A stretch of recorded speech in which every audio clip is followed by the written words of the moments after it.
our Congress just voted to give away a lot of money.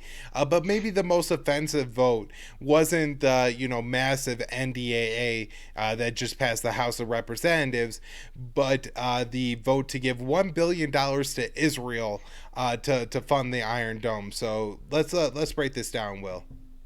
Yeah, sure, sure. So, people who watch this show definitely will recall that back in May, there was a big flare up in fighting in Gaza, where there were a lot of rockets being fired into Israel, a lot of airstrikes being carried out in Gaza. The death toll was very disproportionate on the Palestinian side.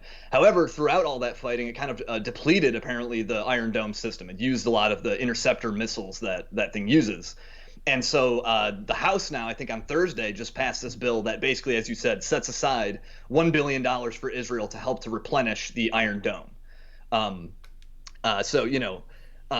Almost immediately after the flare up in Gaza in May, there were demands from lawmakers that we should pass some kind of bill to pay to restock their supply. And now, yes, that bill has now in effect passed in the House. I don't think its companion has yet passed in the Senate, however. So this is just a thing that's passed in Congress so far. Of course, it's not clear at all why this is necessary. We already give Israel between $3 to $5 billion in aid every single year, a lot of which is devoted to their military as it is. But I guess, we have to give them another $1 billion for this. It just seems, a little excessive and unnecessary, as if the Israelis can't afford this stuff on their own and there's some third world country or something. So, Will, just real quick, because somebody asked on Twitter, and I think they were sincerely asking, is Israel doesn't need this money, right? So why even ask for it? What do you have? I have like kind of my idea, but I was wondering if you had any idea on an idea of why it might be.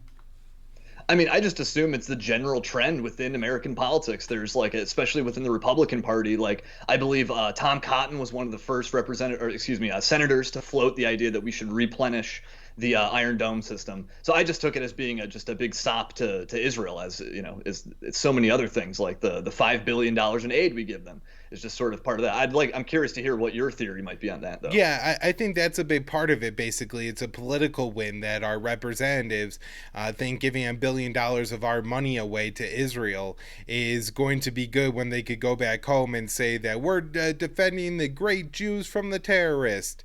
Right. Aren't you so happy about it? And I don't know, maybe it is a political win for a lot of these guys, but it seems like we gotta be getting to the point where the American first Trumpers are even a little bit tired of some of this stuff.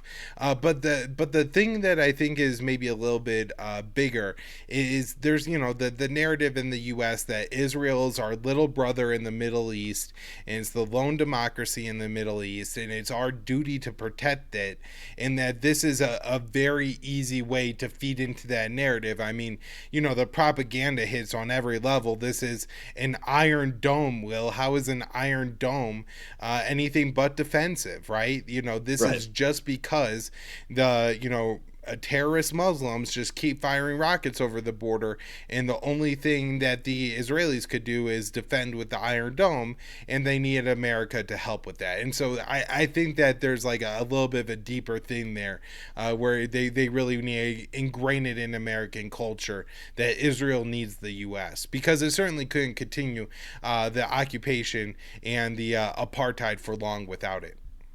Right, absolutely. Yeah, they could certainly afford to replenish their own Iron Dome. However, the reason they need the Iron Dome, in my view, is because to defend themselves against retaliation to the occupation.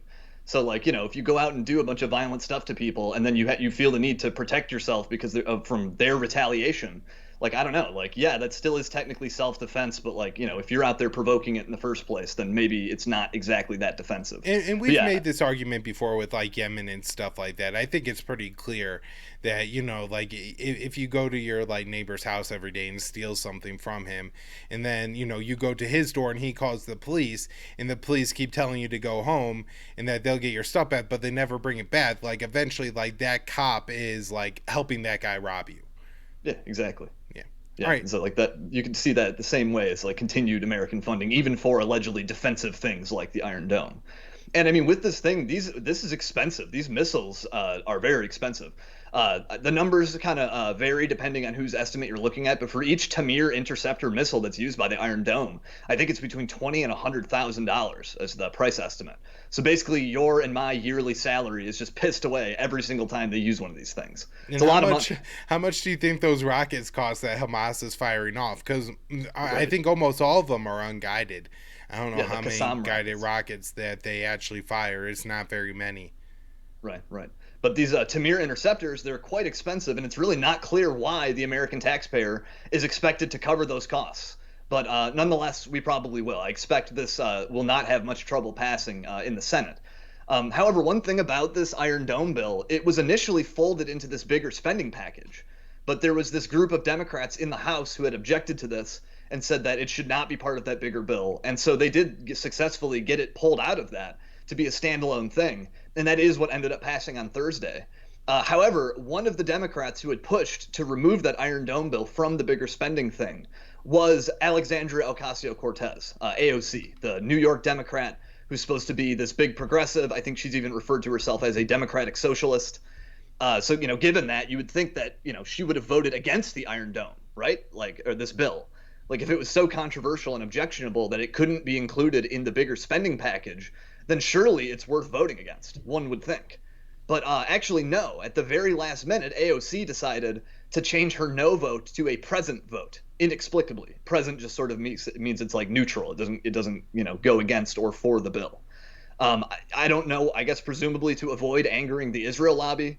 Voting no would have itself been symbolic anyway, like a protest vote, because this bill passed by a massive margin.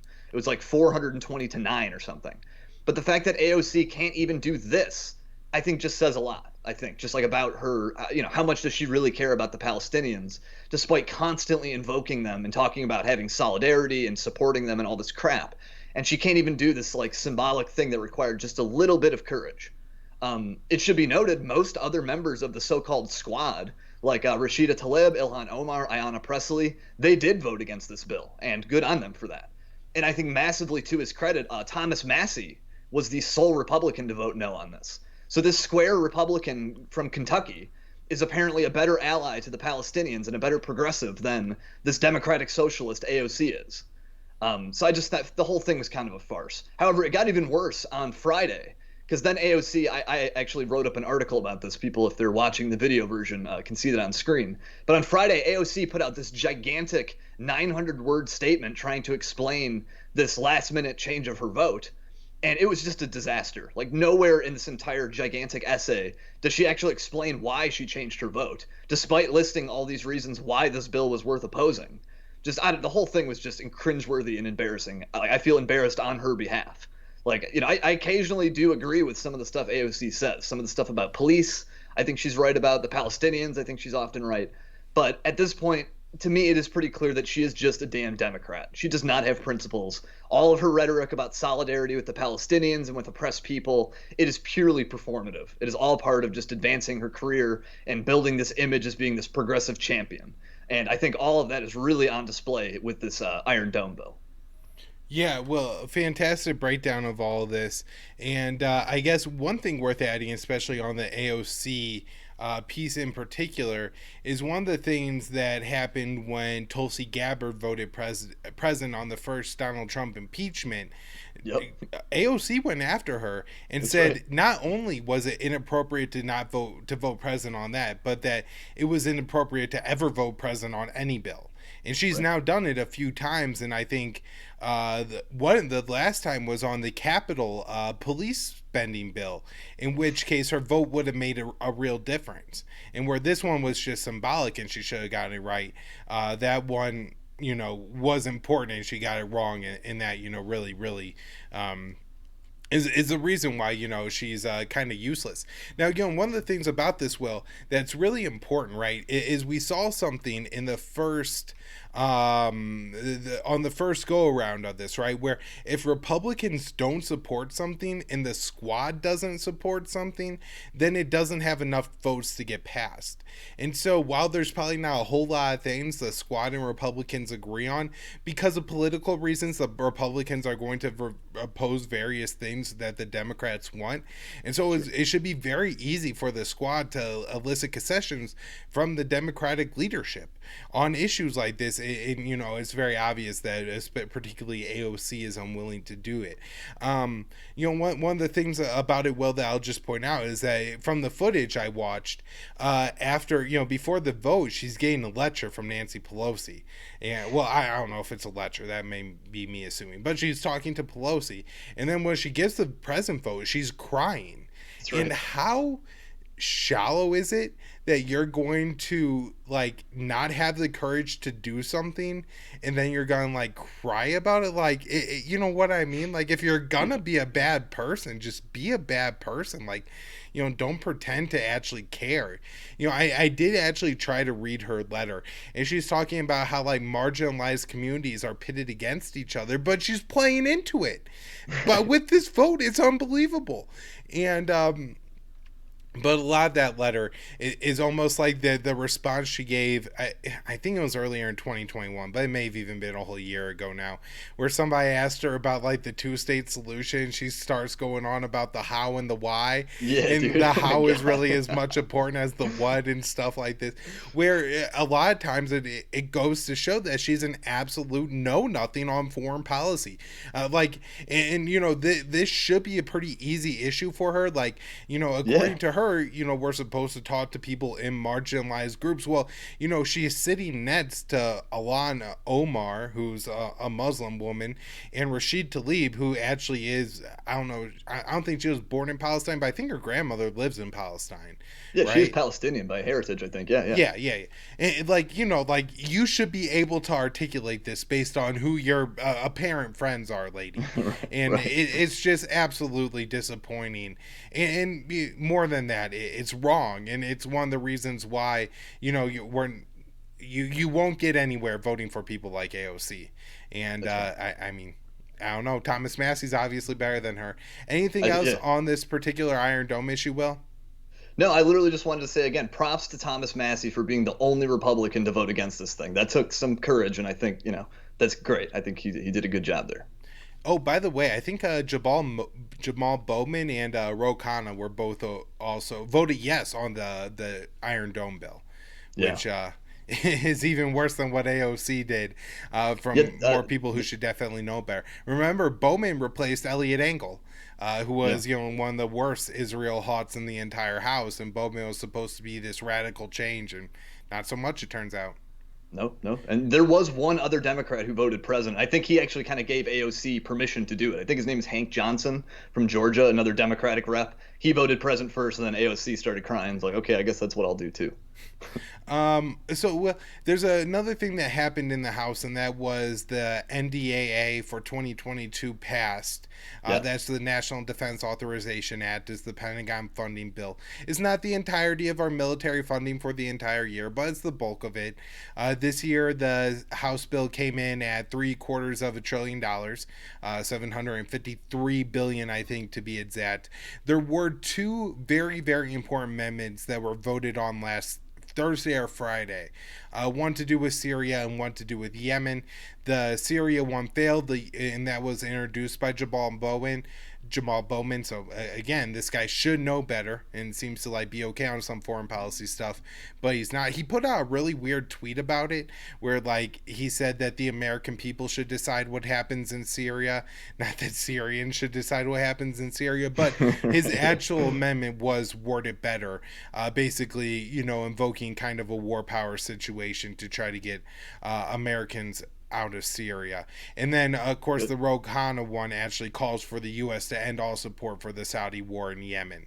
And that one did pass, and that is a part of the NDAA that has passed the House. And so all good news there. And AOC was good on both of those votes. Since we're talking about her so much, I just want to say she was good on those votes.